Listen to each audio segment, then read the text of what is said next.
चपेटे में लेगा जैसे कि उसने कभी सोचा भी नहीं होगा। नमस्कार, डीएनपी इंडिया देख रहे हैं आप, साथ हूं मैं आपके राहुल चौधरी। अगर कोई भी प्रदेशवासियों की सुरक्षा में खतरा पैदा करेगा तो कानून का डंडा ऐसे चपेट में लेगा जैसा उसने कभी सोचा भी नहीं होगा। पिछले 8 वर्षों में प्रदेश दंगा, गुंडागर्दी और माफियागिरी से मुक्त हुआ है, यह कहना है उत्तर प्रदेश के मुखिया योगी आदित्यनाथ का। जीरो टॉलरेंस नीति के तहत कैसे कार्रवाई की जाती है, उसका ताजा उदाहरण अभी हमने यूपी के मेरठ में देखा है। उत्तर प्रदेश के मेरठ करनाल हाईवे का भूनी टोल प्लाजा, जहां एक फौजी के साथ मारपीट का मामला सामने आया था, जो बीते रविवार से सोमवार तक रणक्षेत्र बना रहा, जिसने पूरे देश को शर्मसार कर दिया था। वहीं प्रशासन ने ऐसी कार्रवाई की जिसका असर अब मेरठ ही नहीं बल्कि प्रदेश के दूसरे टोल प्लाजाओं पर भी साफ दिखाई देने लगा है। मेरठ करनाल हाईवे के भुनी टोल प्लाजा पर सेना के जवान की पिटाई और अपमान से स्थानीय ग्रामीणों में आक्रोश था, जिसके बाद टोल कंपनी पर 20 लाख रुपए का जुर्माना लगाकर कॉन्ट्रैक्ट खत्म कर दिया गया। तो जवान से मारपीट के आरोपियों पर एनएसए यानी राष्ट्रीय सुरक्षा कानून के तहत कार्रवाई की जा रही है। सरूरपुर के भूनी टोल प्लाजा पर सेना के जवान कपिल के साथ मारपीट और उसके बाद हुई पुलिस कार्रवाई का असर अब मेरठ के दूसरे टोल प्लाजाओं पर भी साफ दिखाई देने लगा है। इस घटना को गंभीरता से लेते हुए एनएचएआई ने संबंधित टोल कंपनी पर जो कार्रवाई की है, इसके बाद अन्य टोल प्लाजा संचालकों ने भी सतर्कता बरतनी शुरू कर दी है। बुधवार को मेरठ दिल्ली एक्सप्रेसवे पर स्थित काशी टोल प्लाजा पर सेना के सम्मान का अनोखा नजारा देखने को मिला। यहां से गुजरने वाले हर सैन्य वाहन को टोल कर्मियों ने सैल्यूट करके उनका सम्मान किया।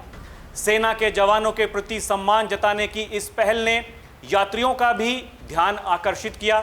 मीडिया रिपोर्ट्स के मुताबिक काशी टोल प्लाजा का संचालन कर रही कंपनी क्यूब हाईवेज के टोल अधिकारी अनिल शर्मा और सीनियर मैनेजर भूपेश त्यागी ने बताया कि टोल प्लाजा पर भविष्य में इस तरह की कोई अप्रिय स्थिति उत्पन्न ना हो, इसके लिए सभी कर्मचारियों को विशेष निर्देश दिए गए हैं। उन्हें साफ तौर पर कहा गया है कि किसी भी वाहन चालक से बुरा व्यवहार ना किया जाए और सभ्यता बनाई रखी जाए। उन्होंने बताया कि सेना देश की सुरक्षा में अहम भूमिका निभाती है और ऐसे में उन्हें हर जगह सम्मान मिलना चाहिए। काशी टोल प्लाजा पर सेना के वाहनों को बिना किसी विवाद और असुविधा के निकालने की जिम्मेदारी अब सख्ती से सुनिश्चित की जाएगी। भूनी टोल प्लाजा पर हुई घटना ने न केवल मेरठ बल्कि पूरे उत्तर प्रदेश के टोल प्लाजा प्रबंधन को भी संवेदनशील बना दिया है। एनएचएआई के सख्त रुख अपनाने के बाद टोल संचालक अब हर छोटी बड़ी स्थिति में सतर्क रहकर काम करने को मजबूर हैं। यात्रियों और विशेषकर सैन्य वाहनों के प्रति सही व्यवहार सुनिश्चित करना फिलहाल उनकी पहली प्राथमिकता बन गई है। वहीं मेरठ करनाल हाईवे पर भूनी टोल प्लाजा पर सेना के जवान कपिल से मारपीट करने वाले दंगाइयों पर प्रशासन सख्ती से कार्रवाई कर रहा है। पुलिस प्रशासन का कहना है कि किसी भी दंगाई को बख्शा नहीं जाएगा। अब मुख्य आरोपी रवि को भी गिरफ्तार कर जेल भेज दिया गया है। अब तक कुल 8 गिरफ्तारी हो चुकी हैं। वहीं एनएचएआई ने ठेका कंपनी को ब्लैकलिस्ट कर टोल वसूली बंद कर दी है। पुलिस ने बताया है कि जवान पर डंडे से रवि ने ही वार किए थे। इस बात की तस्दीक सोशल मीडिया पर वायरल वीडियो के आधार पर भी कर ली गई है। आरोपी ने घटना के समय पीले रंग की शर्ट पहनी थी। वारदात में शामिल बाकी अन्य आरोपियों की पहचान के लिए फिलहाल पुलिस काम कर रही है। उधर सरधना से सपा विधायक अतुल प्रधान ने मिलिट्री अस्पताल में भर्ती सेना के जवान से मुलाकात की। हालांकि पुलिस ने वायरल वीडियो के आधार पर 7 आरोपियों को पहले ही जेल भेज दिया था। बुधवार को सरूरपुर थाना प्रभारी अजय शुक्ला ने बताया कि बुधवार को पुलिस ने मुख्य आरोपी रवि को करनावल पुलिस चौकी के पास स्थित झाल से गिरफ्तार कर लिया है।